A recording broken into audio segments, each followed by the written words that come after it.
Assalamualaikum warahmatullahi wabarakatuh. Perkenalkan, nama saya Farida. Saya akan menjawab 5 pertanyaan dari tugas akhir MK Desain dan Strategi Pembelajaran PAI. Pertanyaan yang pertama, berikan konsep pemikiran global tentang KMA 183. KMA 183 tahun 2019 merupakan KMA pengganti dari KMA 165 tahun 2014. KMA 183 tahun 2019 tentang kurikulum pendidikan agama Islam dan bahasa Arab yang menjadi pedoman implementasi kurikulum pada madrasah untuk berinovasi serta menjadi payung hukum dalam pengembangan kekhasan madrasah yang tidak terlepas dari tantangan internal dan eksternal di abad 21 ini. KMA 183 dengan berbagai kesediaan materi pembelajaran sesuai dengan perkembangan di abad 21, di mana generasi dituntut untuk memiliki yang pertama sekali yaitu memiliki pendidikan berkualitas tinggi agar memiliki pengetahuan dan keterampilan yang cukup untuk bersaing dalam dunia modern. Yang kedua, memiliki keterampilan teknologi untuk mendukung pembelajaran dan persiapan mereka menghadapi tantangan di masa depan. Yang ketiga, pemahaman dunia kontemporer, termasuk memahami isu-isu global, perkembangan teknologi, dan perubahan sosial agar dapat berpartisipasi dalam masyarakat yang semakin terhubung. Yang keempat, memiliki keterampilan berpikir kritis, yaitu mampu menganalisis, mengevaluasi, dan memecahkan masalah dengan cara kritis. Yang kelima, memiliki pendidikan karakter dan etika, yaitu mampu mengembangkan karakter yang baik dan etika yang kuat sejalan dengan ajaran agama Islam. Yang keenam, mampu berkomunikasi secara efektif baik secara lisan maupun tertulis, penting untuk berinteraksi dengan masyarakat dan untuk membagikan pemahaman agama. Soal yang kedua, definisi dan contoh pembelajaran inquiry learning. Pembelajaran inquiry learning adalah pendekatan pembelajaran yang menempatkan siswa sebagai pembelajaran aktif yang aktif terlibat dalam proses penyelidikan, eksplorasi, dan pemecahan masalah. Dalam inquiry learning, siswa didorong untuk bertanya, menyelidiki, dan merancang strategi untuk memahami konsep atau fenomena tertentu. Pendekatan ini bertujuan untuk mengembangkan keterampilan berpikir kritis, kreatif, dan keaktifan siswa dalam konteks pengetahuan. Beberapa langkah dalam pembelajaran inquiry learning. Pertama, yaitu kegiatan awal. Siswa diajak untuk merumuskan pertanyaan-pertanyaan atau masalah yang memicu minat dan keinginan mereka. Yang kedua, menyelidiki mandiri. Siswa memberikan kebebasan untuk mengembangkan strategi penyelidikan mereka sendiri. Ini bisa melibatkan eksperimen, observasi wawancara, atau penelitian literatur. Kemudian langkah yang ketiga, pemikiran kritis. Siswa mendorong untuk melakukan analisis kritis terhadap data yang dikumpulkan dan mencari pola atau hubungan. Selanjutnya itu membuat kesimpulan. Secara mandiri, siswa merumuskan kesimpulan mereka sendiri berdasarkan temuan dari pendidikan mereka. Yang terakhir, keterlibatan aktif. Siswa melibatkan secara aktif dalam pembelajaran mereka, baik melalui percobaan fisik, simulasi proyek-proyek praktis, kolaborasi. Pada beberapa kasus, inquiry learning melibatkan kerjasama dan kolaborasi antara siswa dalam kelompok atau guru dan siswa.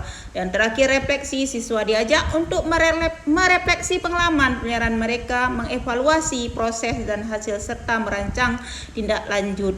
Pendekatan ini atau inquiry learning memiliki tujuan untuk memberikan pemahaman yang mendalam dan relevan serta mengembangkan keterampilan yang dapat diterapkan dalam situasi kehidupan nyata.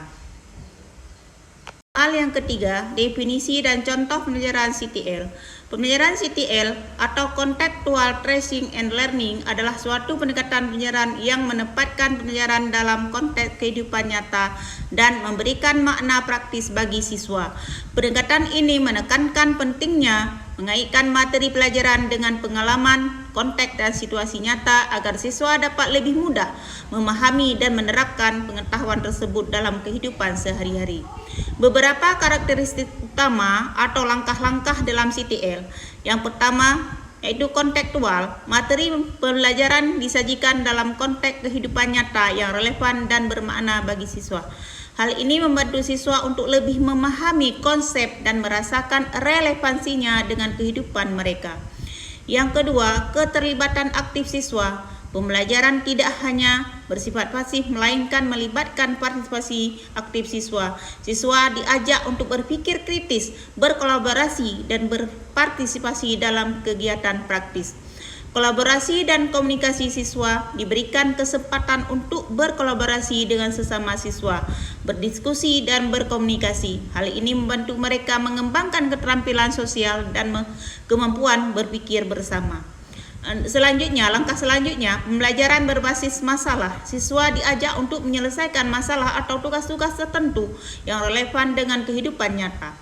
Ini mendorong mereka untuk menerapkan pengetahuan dan keterampilan dalam konteks praktis. Dan yang terakhir, refleksi. Pembelajaran tidak hanya berfokus pada pemahaman konsep, tetapi juga pada refleksi diri. Siswa diajak untuk merenung tentang pengalaman belajar mereka dan membuat hubungan antara apa yang mereka pelajari dengan pengalaman pribadi. Soal yang keempat, definisi dan contoh problem solving. Definisi pendekatan problem solving adalah pendekatan suatu cara berpikir atau strategis yang digunakan untuk mengatasi masalah atau tantangan. Pendekatan ini menekankan pada identifikasi masalah, pengumpulan informasi relevan, analisis situasi, dan merancang solusi yang efektif. Langkah-langkah dalam pendekatan problem solving. Identifikasi masalah. Langkah pertama, mengidentifikasi dengan jelas masalah atau tantangan yang dihadapi. Definisikan masalah secara spesifik dan pastikan pemahaman yang mendalam tentang sumber masalah atau pengumpulan informasi. Selanjutnya, langkah yang kedua, mengumpulkan informasi yang relevan. Pemahaman yang terbaik tentang fakta-fakta dan konteks masalah membantu dalam mengembangkan solusi yang tepat. Selanjutnya, analisis masalah. Masalah yang telah ada kita analisis, melibatkan memecahkan masalah secara rinci, mencoba untuk memahami akar permasalahan dan efek dari masalah tersebut. Setelah mengidentifikasi aspek-aspek kritis yang perlu diatasi, dan selanjutnya penentuan tujuan daripada problem solving, yaitu harus spesifik, terukur, dapat tercapai, relevan dan terbatas dengan waktu yang telah ditentukan. Soal yang kelima, komentar dan pendapat tentang model-model pembelajaran. Berikut adalah beberapa macam model pembelajaran beserta definisi, kelebihan dan kekurangan masing-masing. Yang pertama, model pembelajaran cooperative learning. Adalah model ini mendorong kerjasama antara siswa dalam kelompok-kelompok kecil untuk mencapai tujuan bersama. Kelebihannya meningkatkan keterlibatan siswa, mengembangkan keterampilan siswa, dan merangsang pertukaran ide atau pikiran siswa. Kekurangannya memerlukan manajemen kelas yang baik. Beberapa siswa mungkin kurang aktif dalam kelompok. Kemudian yang kedua, model pembelajaran inquiry learning. Definisinya adalah model yang menekankan eksplorasi, penemuan, dan penyelidikan untuk membangun pemahaman. Kelebihan daripada model ini mendorong rasa ingin tahu, keterampilan riset, dan pemikiran yang kritis. Sementara kekurangannya memerlukan dukungan dan bimbingan yang maksimal dari guru.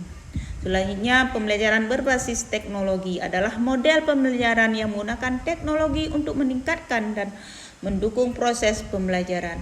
Kelebihan yaitu memfasilitasi akses informasi, interaksi aktif dan inovasi pembelajaran. Kekurangannya memerlukan sumber daya teknologi yang memadai. Jadi hanya sekian jawaban dari saya dari soal nomor 1 sampai dengan nomor 5. Sekian, terima kasih. Assalamualaikum warahmatullahi wabarakatuh.